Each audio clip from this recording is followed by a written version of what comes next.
Okay friends, हम शुरू कर रहे थे टॉपिक शिज़ोफ्रेनिया। तो शिज़ोफ्रेनिया में क्या होता है कि पहले तो शिज़ोफ्रेनिया एक प्रोटोटाइप डिजीज़ है साइकोटिक डिसऑर्डर्स की। हमने पिछली क्लास में पढ़ लिया था कि साइकोटिक डिसऑर्डर्स क्या होता है। जैसे हर एक ड्रग के क्लास के एक प्रोटोटाइप होता है जिसमें मतलब ऑलमोस्ट फीचर सेम होते हैं एंड देयर को रिलेटिंग विद अदर डिजीज़, वैसे ही हमारा शिज़ोफ्रेनिया होता है। ये one of the most common serious mental disorder है। फिर हम आगे बढ़ते हैं एमिल क्रेपलिन। इन्होंने क्या किया कि इन्होंने क्लासीफाई करा साइकोटिक डिजीज़ को दो में, dementia praecox and manic depressive illness. ठीक है, आगे जाके हम पढ़ेंगे कि डिमेंशिया प्रोइकॉक्स का दूसरा नाम शिज़ोफ्रेनिया ही है एंड मैनिक डिप्रेसिव मतलब दो poles, this is bipolar disorder. ठीक है, हमने इनको कैसे क्लासीफाई किया कि कोर्स क्या था इलनेस का और कॉग्निटिव फंक्शन डिक्लाइन था कि नहीं था। ठीक है, सो क्रिपलिन के अकॉर्डिंग जो डिमेंशिया प्रोइकॉक्स था, it is chronic deteriorating course gradual decline of cognitive function. अब हम कॉग्निटिव फंक्शन पूछ ही रहे हैं, तो कॉग्निटिव फंक्शन होता क्या है? Memory, attention and goal directed behaviour is your cognitive function. ठीक है, जब हम थॉट्स के ऊपर एक्ट करने लगे, दैट इज़ योर कॉग्निशन। ठीक है, सो हमने पता चले कि डिमेंशिया क्रॉनिक है और डिटेरियोरेटिंग है, ग्रेजुअल एंड प्रोग्रेसिव है। वैसे हमारा जो मेनिक डिप्रेसिव डिसऑर्डर है, फिर बाइपोलर है, ये एपिसोडिक होता है और इसमें कॉग्निटिव डिक्लाइन नहीं होता है। ठीक है, डिमेंशिया का मतलब क्या होता है? डिक्लाइन होना कॉग्निटिव फंक्शन में। और प्रोइकॉक्स का मतलब कि इलनेस यंग एज से शुरू हो रही है, अर्ली ऑनसेट है। In contrast, manic depressive disorder was characterized by distinct episodes of illness alternating with the period of normal functioning, and there was no cognitive decline. ठीक है, फिर हमारे पास आता है यूजीन ब्रूएलर। इन्होंने क्या किया, टर्म शिज़ोफ्रेनिया कॉइन किया, तो ये MCQ हो गया हमारे लिए। ठीक है, इन्होंने नाम चेंज किया डिमेंशिया प्रोइकॉक्स का शिज़ोफ्रेनिया में। और अब इन्होंने क्या किया, जो डायग्नोसिस ऑफ शिज़ोफ्रेनिया वो कैरेक्टरिस्टिक सिम्टम्स पे बेस्ड था। ठीक है, तो जो ब्लूअर थे इनके 4 एज थे, यानी कि प्राइमरी सिम्टम्स ऑफ शिज़ोफ्रेनिया जो अब हमें याद करने हैं, दे आर वेरी इंपॉर्टेंट। पहला तो हो गया ऑटिस्टिक थिंकिंग या फिर बिहेवियर। ऑटिज़म मतलब कि जो इंसान है वो फैंटेसी थिंकिंग में, मतलब कि बहुत ही इरेशनल है एंड विदड्रॉन बिहेवियर है, मतलब वो वर्ल्ड में नहीं प्रेजेंट है, उसकी खुद की अपनी एक दुनिया है जिसमें वो खो चुका है। This is a fantasy thinking and this is irrational and withdrawn from the normal world. Ambivalence क्या होता है कि डिसीजन ना ले पाना।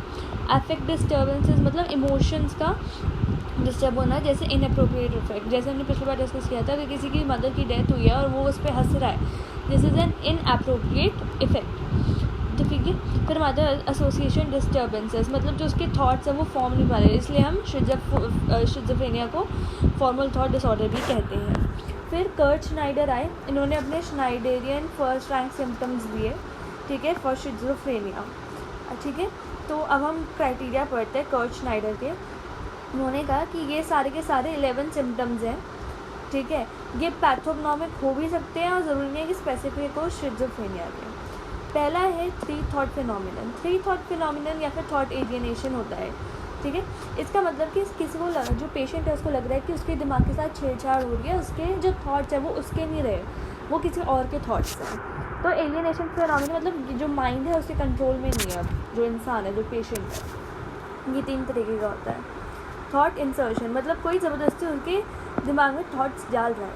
थॉट विड्रॉल मतलब पेशेंट एक्सपीरियंस कर रहा है कि उसके दिमाग से थॉट्स निकाले जा रहे हैं, चोरी किए जा रहे हैं। थॉट ब्रॉडकास्ट होता है कि पेशेंट जो भी सोच रहा है वो दूसरों को सुनाई दे रहा है। ठीक है, then we have 3 made phenomenon. ठीक है, तो emotion, action and drives are being influenced by other.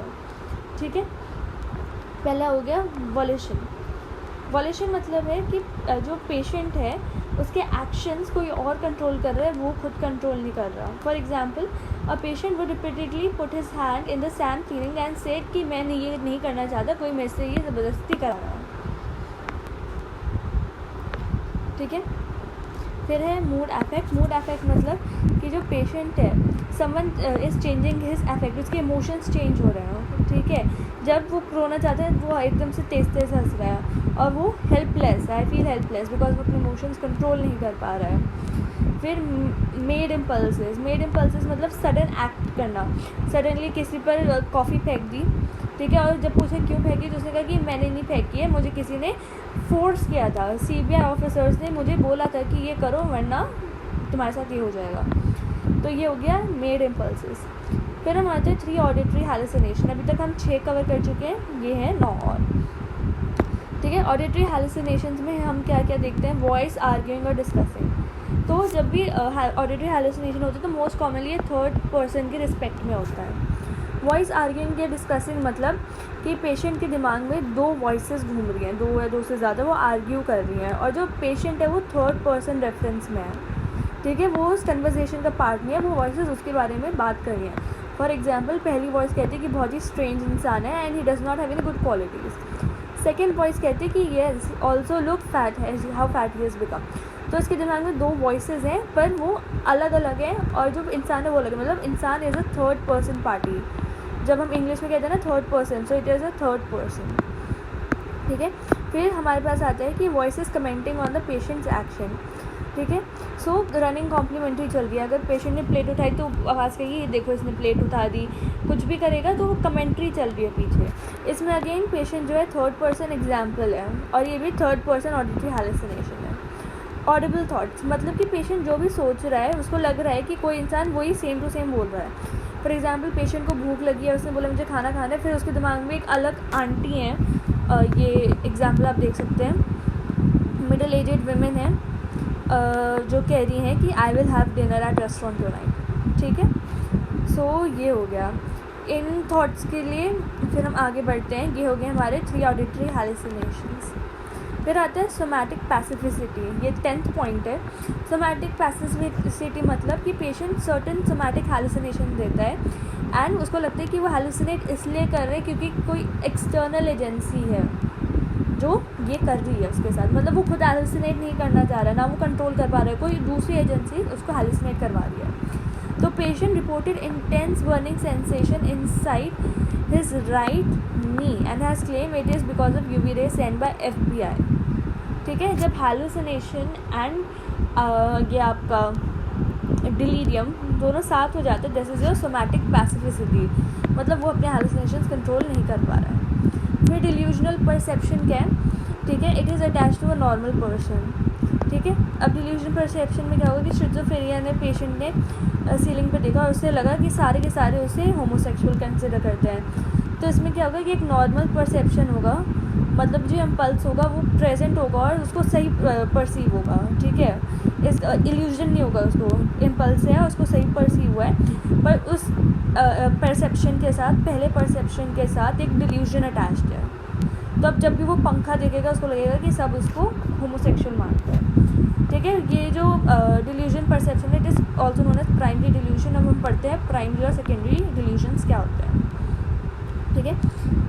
अब ये रहा primary delusion, these delusions arise as a direct result of morbid psychological condition. जैसे किसी को अगर शिज़ोफ्रेनिया है, किसी के फ्रंटल लोब में कहीं पे डैमेज है, या फिर ऐसा कुछ, जो भी कोई साइकोलॉजिकल कंडीशन है वो अंडरलाइंग डिजीज़ से रिलेटेड है। सेकेंडरी डिल्यूजन क्या होता है, ठीक है, इसमें क्या होगा कि ये डेवलप करता है to secondary to another stimulation, ठीक है। हो सकता है उसका हैलुसिनेशन हो, इल्यूजन हो, डिलीरियम हो, ये सब हो, तो उसके सेकेंडरीली उसको क्या हो रहा है, डेवलप हो रहा है डिल्यूशंस, बिलीव्स,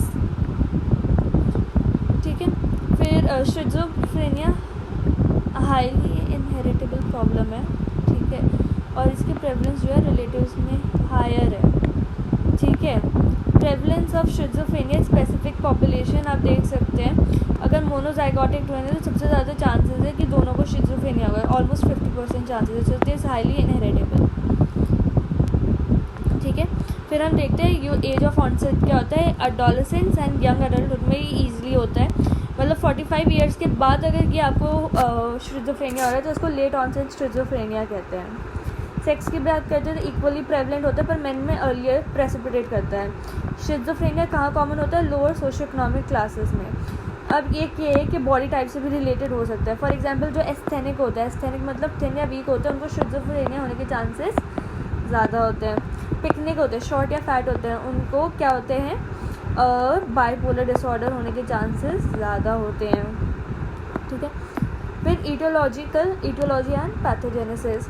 शिज़ोफ्रेनिया हाईली जेनेटिक है, हमने देख लिया मोनोजाइगोटिक ट्विंस में कितना हाई है। अब इसमें बहुत सारे जीन्स हैं वो मतलब आइडेंटिफाइड है कि ये कर सकते हैं, लिंकेज प्रोवाइड कर सकते हैं शिज़ोफ्रेनिया में। इसमें एक इम्पॉर्टेंट है 22q11, ये डी जॉर्ज सिंड्रोम को कॉज कराता है। ठीक है, और भी हमारे पास जीन्स है पर इतना इम्पॉर्टेंट नहीं है। ठीक है, अब देखो इसमें क्या लिखा है, अगर किसी फैमिली मेम्बर को शिज़ोफ्रेनिया है तो हो सकता है कि मतलब अगर किसी पेशेंट को शिज़ोफ्रेनिया तो हो सकता है उसके फैमिली में भी शिज़ोफ्रेनिया हो। और इसमें क्या लिखा है कि अगर किसी को बाइपोलर डिसऑर्डर है तो उसके आसपास भी लोगों को शिज़ोफ्रेनिया, मतलब bipolar disorder and schizophrenia are risk factors for patient. अगर उसके आसपास उसके फैमिली में किसी को भी बाइपोलर शिज़ोफ्रेनिया तो उसको भी शिज़ोफ्रेनिया होने के चांसेस ज़्यादा हैं। अब इसकी हाइपोथेसिस देखते हैं तो पहले होता है डोपामिन हाइपोथेसिस। ठीक है, डोपामिन हाइपोथेसिस क्या होता है कि डोपामिनर्जिक एक्टिविटी बढ़ जाती है और वो शिज़ोफ्रेनिया कराती है। आगे हम पढ़ेंगे कैसे। ठीक है, सेरोटोनिन भी रिस्पॉन्सिबल हो सकता है, ठीक है, शिज़ोफ्रेनिया के लिए। न्यूरोपैथोलॉजिकल फैक्टर्स की बात करते हैं तो इट इज़ नॉट क्लियर। पहले क्या होता है कि हम कुछ फिजिकल साइंस होते हैं जो हम देख सकते हैं। तो क्या होगा, जो सेरिब्रल के वेंट्रिकल्स होते हैं, फोर्थ और थर्ड वेंट्रिकल होते हैं, लेटरल एंड थर्ड वेंट्रिकल होते हैं, वो इनलार्ज हो जाते हैं। ठीक है, और उसकी वजह से जो कॉर्टिकल ग्रे मैटर का वॉल्यूम है वो कम हो जाता है। ठीक है, फिर हम आते हैं लिम्बिक सिस्टम में। तो लिम्बिक सिस्टम में क्या क्या आता है, हिप्पोकैम्पस, अमिगडाला, पैराहिप्पोकैम्पल गायरस, तो ये सब छोटे छोटे हो जाते हैं, मतलब जो लिम्बिक सिस्टम है वो छोटा हो जाता है। प्रीफ्रंटल कॉर्टेक्स में एनाटॉमिकल अबनॉर्मैलिटीज़ मिलती है। थैलेमस में न्यूरॉन्स का लॉस होने लगता है, specially medial dorsal nucleus of thalamus. Basal ganglion cerebellum में भी मतलब फाइंडिंग्स मिलती है, but there not so much of consistency. फिर हम आते हैं इन्वायरमेंटल फैक्टर्स में। तो देखो, obstetric complications and abnormality development. ठीक है, तो जितने भी बहुत पेशेंट्स होते होंगे शिज़ोफ्रेनिया के, उनमें ऑब्स्टेट्रिक कॉम्प्लिकेशंस मिलती हैं। ठीक है, और बच्चों में क्या क्या हो सकता है, अगर किसी बच्चे को डिलेड माइलस्टोन्स हो, पुअर मोटर कोऑर्डिनेशन हो, तो उनमें भी शिज़ोफ्रेनिया होने के चांसेस हैं। Stressful life event, early childhood अगर में ट्रॉमा हुआ जैसे कि सेक्सुअल अब्यूज़, तो ये भी एक रिस्क फैक्टर है। अगर बहुत ज़्यादा स्ट्रेसफुल लाइफ इवेंट है तो इससे भी ऑनसेट हो सकता है शिज़ोफ्रेनिया का।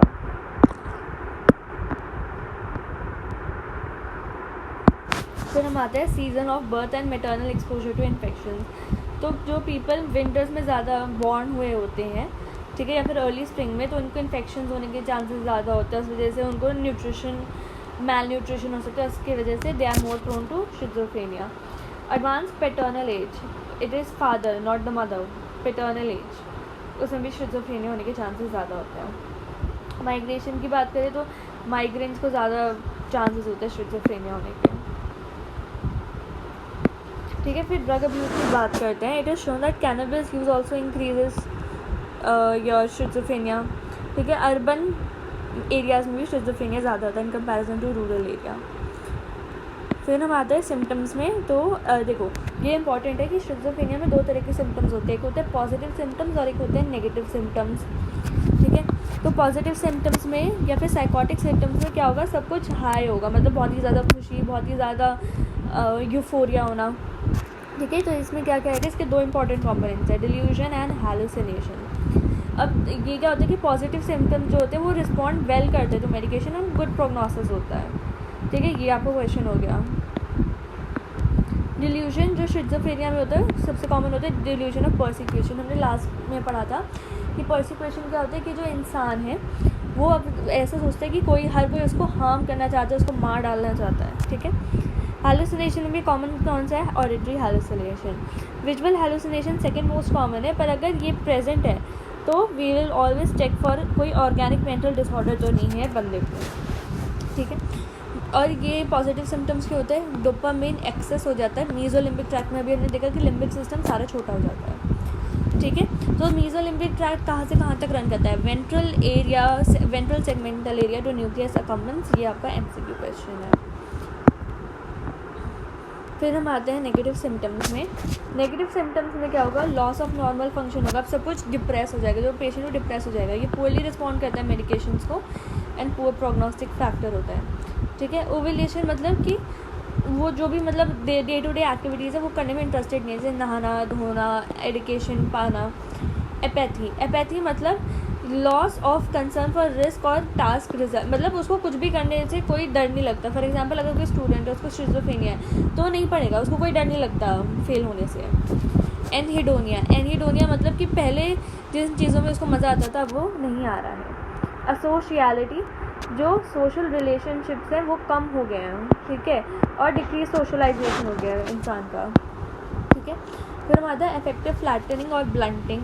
इसमें क्या है कि पेशेंट खुद के इमोशंस एक्सप्रेस नहीं कर सकता, दूसरों के इमोशंस अंडरस्टैंड नहीं कर सकता। एलोजिया क्या होता है, वर्बल कम्युनिकेशन में डिक्रीज हो जाता है। और ये सारे के सारे नेगेटिव सिम्टम्स कब होते हैं, जब उल्टा डोपामिन कम हो जाए। पर किस में कम हो, मीजोकॉर्टिकल पाथवे में, नॉट मीजोलिम्बिक, मीजोकॉर्टिकल पाथवे। तो अगेन ये वेंट्रल सेगमेंटल एरिया से प्रीफ्रंटल कॉर्टेक्स तक जाते एक न्यूरल पाथवे है। फिर हमारे पास तीसरे होते हैं, उनको कहते हैं डिसऑर्गेनाइजेशन सिम्टम्स। ठीक है, हमने भी देखा कि जो शिज़ोफ्रेनिया उसमें थॉट डिसऑर्डर्स मतलब formation of thought disorders empire हो जाता है। ठीक है, तो ऑर्गेनाइज बिहेवियर नहीं होता, एक तो ऑड एंड इनअप्रोप्रिएट बिहेवियर होता है। ठीक है, फिर इनअप्रोप्रिएट अफेक्ट होता है, मतलब सोशल सिचुएशन के साथ सिंक में नहीं होता। फॉर एग्जाम्पल किसी की मदर की डेथ हो गया, वो हंसने लग गया, this is your inappropriate behaviour. Disorganise behaviour का इन्होंने एक एग्जाम्पल ये दे रखा है कि the patient would masturbate in front of the nurse staff. Okay, so this is कि उनको नहीं पता, ऑड बिहेवियर है उनका। ठीक है, they are not able to जज कि इस सिचुएशन में मुझे क्या करना चाहिए। Motor symptoms, this is important. Catatonic symptoms और सिम्टम्स ऑफ कोनेशन, इसको कैटाटोनिया भी कहते हो। ये किसने दिया था, कार्ल कैहलबाउम में ये क्वेश्चन है। ठीक है, तो ये मोटर सिम्टम्स होते हैं शिज़ोफ्रेनिया में and they are described along with disorganisation symptoms. हमने डिसऑर्गेनाइजेशन सिम्टम्स ऊपर पढ़े थे ना, तो हम आते हैं इनके टाइप्स में कैसे कैसे होता है। पहले तो हो गया स्टूपर। स्टूपर मतलब extreme hyper activity and immobility, एक आने से मन ही नहीं कर रहा हिलने का या स्टिमुलाई से। एक्साइटमेंट यानी कि बहुत ही ज़्यादा हाइपर एक्टिव है। स्टूपर और एक्साइटमेंट कैसे हो गया, अपोजिट हो गया। ठीक है, it is non goal directed, ऐसे नहीं उसको कुछ पाने, वो बस ऐसे एक्टिव है, ऐसे घूम रहा है, ऐसे कूद रहा है। पॉस्चरिंग क्या होता है कि एक स्पॉन्टेनियस पॉस्चर को मेंटेन करना for a long period of, जैसे स्टैचू बन गया हो। ठीक है, वैक्सी फ्लेक्सिबिलिटी मतलब एग्जामिनर जब भी पेशेंट का हाथ मूव करने की कोशिश करेगा, पैसिव मूवमेंट करेगा, तो उसको रेजिस्टेंस मिलेगी। ठीक है, ऐसा लगेगा he is trying to bend a soft wax of candle, तो it is waxy flexibility. Then we have catalepsy. Catalepsy क्या होता है, अब अगेन एग्जामिनर ने पैसिव मूवमेंट किया पर इस बार कोई रेजिस्टेंस उसको एक्सपीरियंस नहीं हुआ, जो पेशेंट था वो अपना हाथ हिलाने दे रहा था, सो दिस इज कैटालेप्सी। ठीक है, examiner stops the movement and जिस पोजीशन में पेशेंट होता है वो उसको मेंटेन करके रखता है। ठीक है, so you can see it is opposite to waxy flexibility and posturing भी इसमें इंक्लूडेड है। ठीक है, then automatic obedience. Automatic obedience में क्या होगा, excessive cooperation with examiner's commands despite unpleasant consequences. ठीक है, तो मतलब उसको जो बोलोगे वो करेगा। ठीक है, फॉर एग्जाम्पल एग्जामिनर ने बोला कि अपनी टंग प्रोट्रूड करो, तो वो करता ही रहेगा in spite of the fact कि जब भी वो अपनी टंग प्रोट्रूड करे तुम उस पर पिन चुभा रहे हैं, तो बहुत ही ज़्यादा वो ओबीडियंट है टू द एग्जामिनर। इकोलेलिया मतलब एग्जामिनर की स्पीच को मिमिक करना। इकोप्रेक्सिया एग्जामिनर के मूवमेंट्स को मिमिक करना। फिर हमारे पास आता है नेगेटिविटिज्म। नेगेटिविटिज्म मतलब कि patient refuses to accept any instructions, जो अभी हमने ऊपर पढ़ा ऑटोमेटिक ओबीडियंस, उसका जस्ट अपोजिट है नेगेटिविज्म। ठीक है, ग्रीमेसिंग होते हैं और फेशियल एक्सप्रेशन बनाना, कोई बहुत ही बुरी तरीके से हंस रहा है या फिर बहुत बुरी तरह से रो रहा है, शक्लें बनाना। मतलब स्टीरियोटाइपिंग मतलब ऑड पर्पसलेस मूवमेंट्स करना। ठीक है, for example strange movement of fingers करते रहना रिपीटेडली। ठीक है, फिर आते हैं गेगनहाल्टन। गेगनहाल्टन क्या होता है, रेजिस्टेंस टू पैसिव मूवमेंट। ठीक है, जो हमने ऊपर पढ़ा था वैक्सी फ्लेक्सिबिलिटी, कुछ वैसे ही है। मैनरिज्म्स मतलब अब इसमें और चीज़ें होंगी पर पर्पसफुल होंगी, मतलब किसी भी इंसान को हाय हेलो करते रहना, मतलब सल्यूट करना पासर बाय को, मतलब ये पर्पसफुल है पर ये ऑड बिहेवियर है। ठीक है, परसेवरेशन मतलब कि मूवमेंट्स विच आर सेंसलेसली रिपीटेड, कोई चीज़ को बार बार रिपीट करना। जैसे कोई पेशेंट है, उसको बोलो अपनी टंग बाहर अंदर बाहर करो, तो वो करता रहेगा जब तक मतलब जब आपने उसको बोला कि मत करो तब भी वो करता रहेगा, मतलब वो इस चीज़ को रिपीट करता रहेगा irrespective what is the command. Perseveration, ठीक है, it is just like a organic brain disorder. अब देखो परसेवरेशन को क्या कहा है हमने कि ये स्टीरियोटाइप या मैनरिज्म के जस्ट स्पॉन्टेनियस है। स्टीरियोटाइप ही हमने पढ़ लिया था कि ऑड पर्पसफुल मूवमेंट्स हो गए, और मैनरिज्म हमने यही पढ़ लिया था कि ऑड पर्पसफुल रिपीटेटिव मूवमेंट्स हो गए। इसके दो स्पेशल कॉजेज़ होते हैं, इसको कहते हैं लिगोक्लेनिया और पेलेलिया। लोगोक्लोनिया का मतलब क्या होता है कि वो जो लास्ट वर्ड है, मतलब लास्ट वर्ड के जो लास्ट सिलेबल्स है उसको रिपीट करेगा। जैसे मंडे है तो ए, ठीक है। पहली ले लिया है तो patient repeats the perseverated word with increasing frequency. पहले वो एक बार बोल रहा था, फिर उसने 3 बार बोलना शुरू किया, फिर 5, फिर 6, और धीरे धीरे करके फ्रिक्वेंसी बढ़ती जा रही है, ठीक है। फिर हम आते हैं एम्बीटेंडेंसी में। एम्बीटेंडेंसी क्या होती है? Inability to decide the motor behaviour. तो वो क्या करेगा पेशेंट, अगर आप उसे हैंडशेक करोगे तो वो कहेगा कि मैं हैंडशेक करूँ ना करूँ, तो वो पहले हाथ लगाएगा फिर वापस लेगा, हाथ लगाएगा फिर वापस लेगा। So it is not sure कि he wants to shake the hand और नॉट। तो इसको एम्बीटेंडेंसी कहते हैं, और ये एम्बीवैलेंस इन मोटर मूवमेंट्स होता है, ठीक है। फिर हमारे पास आता है violence, homicide and suicide. Violent behaviour जो होते हैं शिज़ोफ्रेनिया, इसमें मोस्टली क्या होता है, ये जो टिक पॉइंट है कि मोस्टली जो शिज़ोफ्रेनिया के पेशेंट्स होते हैं वो वायलेंस करते तो है, पर बहुत लोग ऐसे भी होते हैं जो वायलेंस के शिकार होते हैं, दे आर बीइंग अब्यूज्ड, ठीक है। तो शिज़ोफ्रेनिया में मोर कॉमन होते हैं जो लोग अब्यूज होते हैं रादर देन अब्यूजर्स, ठीक है। सुसाइड मोस्ट कॉमन मतलब cause of premature death in patients with schizophrenia, it was 10%, ठीक है। फिर नई स्टडीज़ ने देखा कि no, it is 5 to 6% and 20% all patients do attempt suicide. 1 in 5 schizophrenic patients would have attempted suicide, ठीक है। तो इम्पॉर्टेंट फैक्टर क्या है कि जब भी कोई मेजर डिप्रेसिव डिसऑर्डर होता है या फिर फीलिंग ऑफ हेल्पलेसनेस होती है तो सुसाइड की टेंडेंसी बढ़ जाती है, ठीक है। अब देखो इंक्रीज इन सिम्टम्स भी सुसाइड के रिस्क बढ़ा देता है, ठीक है। जैसे डिल्यूजन ऑफ परसिक्यूशन है, कोई कमांड कर रहा है बॉयज़ की मर जाओ, ठीक है। एट टाइम्स पेशेंट, अच्छा ये बहुत इंपॉर्टेंट पॉइंट है, क्या होता है कि एट टाइम्स जो पेशेंट होते हैं जिनके बेटर प्रोग्नोसिस होता है, मतलब जिनके लेस नेगेटिव सिम्टम्स होते हैं या फिर लेस अफेक्ट होता है, उनमें हाई सुसाइड होता है। क्यों? क्योंकि जब भी पेशेंट ठीक फील कर रहा होता है तो उनकी हेल्थ अच्छी हो जाती है। देखो अगर कोई शिज़ोफ्रेनिक पेशेंट है और वो नहीं बहुत ज़्यादा सीवियर है, उसकी हालत बहुत ख़राब है, तो वो ना तो बेड से उतर पाएगा, ना वो जाके कूद पाएगा या फिर ब्लेड ले पाएगा, मतलब वो सुसाइड करने के लिए उसमें एनर्जी नहीं होगी।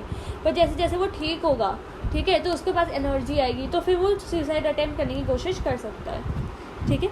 It has been found that there is increase risk of suicide in early course या फिर इमीडिएटली आफ्टर एडमिशन और immediately after discharge. Young males with comorbid substance use या फिर अनएम्प्लॉयड, तो ये 2 इंपॉर्टेंट रिस्क फैक्टर्स हैं जो बहुत प्रेवलेंट है आज की दुनिया में, सब्सटेंस यूज एंड अनएम्प्लॉयमेंट, ठीक है। डायग्नोसिस करेंगे हम DSM-5 के according more than 1 month of period तक अगर ये 5 इनमें से एटलीस्ट 2 प्रेजेंट हो या फिर ये 3 1 2 3 इनमें से एटलीस्ट 1 प्रेजेंट हो तो ये क्या है? Schizophrenia. Delusion, hallucination, disorganised speech, ठीक है। Disorganised catatonic behaviour, negative symptoms भी हम काउंट कर सकते हैं। पर ICD के अकॉर्डिंग हम कितना लेते हैं? 6 महीने। DSM-5 के अकॉर्डिंग 1 month एंड ICD के अकॉर्डिंग 6 months। तो ये डिफरेंस हो गया इनके बीच में। अब हम पढ़ते हैं टाइप्स ऑफ शिज़ोफ्रेनिया, ठीक है। टाइप्स ऑफ शिज़ोफ्रेनिया में हमने क्या पढ़ा कि एक होता है पैरानॉइड शिज़ोफ्रेनिया जिसमें हैलुसिनेशन और डिल्यूजन बहुत कॉमन होता है। This is the most common type of schizophrenia and this is a good schizophrenia because it has late onset and very good prognosis. इसमें पर्सनैलिटी प्रिजर्व रहती है, उसकी day to day activities are normal, ठीक है। Catatonic schizophrenia में best prognosis होता है, इसमें मोटर सिम्टम्स ज़्यादा होते हैं, ठीक है। तो इसका फर्स्ट लाइन ट्रीटमेंट क्या हो गया? Lorazepam and ECT, intravenous lorazepam and electroconvulsive therapy, ठीक है। हेबरफ्रेनिक या फिर डिसऑर्गेनाइज्ड शिज़ोफ्रेनिया, अब ये बुरा है, ठीक है। इसमें डिसऑर्गेनाइजेशन सिम्टम्स आते हैं, नेगेटिव सिम्टम्स ज़्यादा होता है, हमने पढ़ा था negative symptoms are bad prognosis. Early onset होगा, बैड प्रोग्नोसिस होगा and severe deterioration of personality होगी, अपनी हाइजीन, अपना सोशल बिहेवियर, ऑड बिहेवियर, मतलब नहीं कर पाएगा वो प्रेजेंट अपने आप को ढंग से। अनडिफरेंशिएटेड स्किज़ोफ्रेनिया, ठीक है, इज़ नॉट, अगर कोई भी ऐसे स्किज़ोफ्रेनिया जो ऊपर के इन तीनों में से नहीं मैच हो रहा है तो उसको हम कहते हैं अनडिफरेंशिएटेड स्किज़ोफ्रेनिया। रेसिडुअल स्किज़ोफ्रेनिया मतलब जो it is characterised by progression from an early stage to a later stage में। पहले क्या होगा, सिम्टम्स बहुत ज़्यादा होंगे, फिर जैसे जैसे ट्रीटमेंट चलेगा सिम्टम्स कम होने लगेंगे। तो ये जो सिम्टम्स कम होने लग गए हैं, मोस्टली नेगेटिव सिम्टम्स, तो इसको हम क्या कहते हैं, रेसिडुअल स्किज़ोफ्रेनिया। सिंपल स्किज़ोफ्रेनिया और वर्स होता है क्योंकि इसमें वर्स प्रोग्नोसिस होती है, ठीक है। इसमें नेगेटिव सिम्टम्स बहुत कॉमन होते हैं और जो पॉजिटिव सिम्टम्स, डिल्यूजन, हेलुसिनेशन हो सकता है वो ना हो, ठीक है। पोस्ट स्किज़ोफ्रेनिक डिप्रेशन, जब स्किज़ोफ्रेनिया ठीक हो जाता है, रिजॉल्व हो जाता है, उसके बाद डिप्रेशन होता है and that is a very good increase risk of suicide, ठीक है। अब स्किज़ोफ्रेनिया को ICD-11 ने कैसे डिवाइड किया है, ठीक है। तो होता है फर्स्ट एपिसोड, जब पेशेंट को कभी भी ज़िंदगी में पहले कभी एक एपिसोड नहीं आया और पहली बार आया हो हॉस्पिटल इस कंप्लेंट के साथ। मल्टीपल एपिसोड मतलब पास में एटलीस्ट 1 एपिसोड उसका होना चाहिए, ठीक है। और जो करंट और लास्ट एपिसोड है उनके बीच में काइंड ऑफ बहुत अच्छा ड्यूरेशन होना चाहिए। ये होना चाहिए कि रिमिशन हुआ था उस समय, ऐसा नहीं होना चाहिए कि पुरानी जो डिजीज़ थी वो अब आ रही है। स्किज़ोफ्रेनिया कॉन्टिन्यूस है कि उसको almost for more than 1 year symptoms आ रहे हैं, मोर देन 1 ईयर, ठीक है। अब ICD-11 में एक और तरीके से हमने इसको डिवाइड किया कैटाटोनिया को। It can be associated with other mental disorders और it can be associated with psychotic abuse of psychoactive drugs, ठीक है। अदर क्लासिफिकेशन में हम आते हैं तो टाइप 1 हो गया जो बहुत ही अच्छा, जिसमें सारे पॉजिटिव सिम्टम्स होते हैं, मेडिकेशन अच्छी होती है, मतलब रिस्पॉन्स अच्छा होता है, जो है बेटर प्रोग्नोसिस होता है, ठीक है। एंड टाइप 2 हो गया जिसमें नेगेटिव सिम्टम्स ज़्यादा होते हैं, उसमें डायलेटेड वेंट्रिकल्स होते हैं, पुअर रिस्पॉन्स होता है, पुअर प्रोग्नोसिस होता है। अब स्किज़ोफ्रेनिया किसी भी ड्रग सब्सटेंस अब्यूज से हो सकती है। एम्फेटामीन्स हो गए, कोकेन हो गया, फेनसाइक्लिडीन क्या होता है, your angel dust, hallucinogens and cannabis, ठीक है। फिर हमारे पास आता है वॉन गॉग सिंड्रोम। तो आपको पता होगा वॉन गॉग एक बहुत ही फेमस पेंटर थे और उन्होंने क्या किया था, अपने कान काट के गिफ्ट कर दिए थे। तो अगर सेल्फ म्यूटिलेशन है अलॉन्ग विथ स्किज़ोफ्रेनिया तो उसको वैन गॉग सिंड्रोम कहते हैं, ठीक है। एंटीसाइकोटिक्स हम दे सकते हैं, इनको न्यूरोलेप्टिक्स भी कहते हैं, ठीक है। तो antipsychotics can be typical, they can be atypical, ठीक है। टिपिकल क्या होते हैं, दे mainly act on dopamine receptors, वो भी कौन सा, D2, and they are antagonist, ठीक है। तो ये क्या होता है, they are only effective against positive symptoms and minimal effect on negative symptoms. अब ये D2 कहाँ पे एक्ट करेंगे, मीजोलिम्बिक सिस्टम में, जहाँ पे पॉजिटिव सिम्टम्स अराइज करते हैं। इसके 3 क्लासेस होते हैं, ठीक है। पहला हो गया फिनोथायाजीन, हम क्या याद रखेंगे इसमें, फिनोथायाजीन में हम याद रखेंगे क्लोरप्रोमाजिन एंड प्रोक्लोरप्रोमाजिन, ठीक है। फ्लूफेनाजिन भी याद कर सकते हैं, ठीक है। फिर हमारा आता है थायोजेंथीन्स, तो थायोथीजीन, ठीक है। हैलोपेरिडोल हो गया, लॉक्सापाइन हो गया मिसलेनियस में, ठीक है। सो हम क्या करते हैं, जो ये दवाइयाँ होती हैं इनको हम कैसे डिवाइड करते हैं, लो पोटेंसी एंड हाई पोटेंसी। एक डिफरेंस हमेशा याद रखना कि लो पोटेंसी मतलब कि वो कम काम करेगा, मतलब इतना ज़्यादा पोटेंट नहीं होगा पर उसमें साइड इफ़ेक्ट्स भी कम होंगे, जिसका एग्जांपल क्या हुआ, क्लोरप्रोमाजिन एंड थायोरिडाजिन। और हाई हमारे पोटेंसी के होते हैं हैलोपेरिडोल एंड फ्लूफेनाजिन, ठीक है। अब हम आते हैं कि हम इनको कैसे यूज़ करते हैं, मतलब इनके साइड इफ़ेक्ट्स क्या हैं।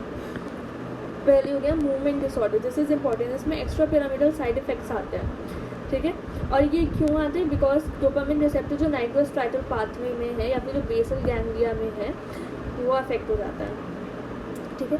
मोर कॉमनली किसमें दिखते हैं, टिपिकल में। एक टिपिकल में कम सिम्टम्स होते हैं, मतलब कम एक्स्ट्रा पिरामिडल सिम्टम्स होते हैं, ठीक है।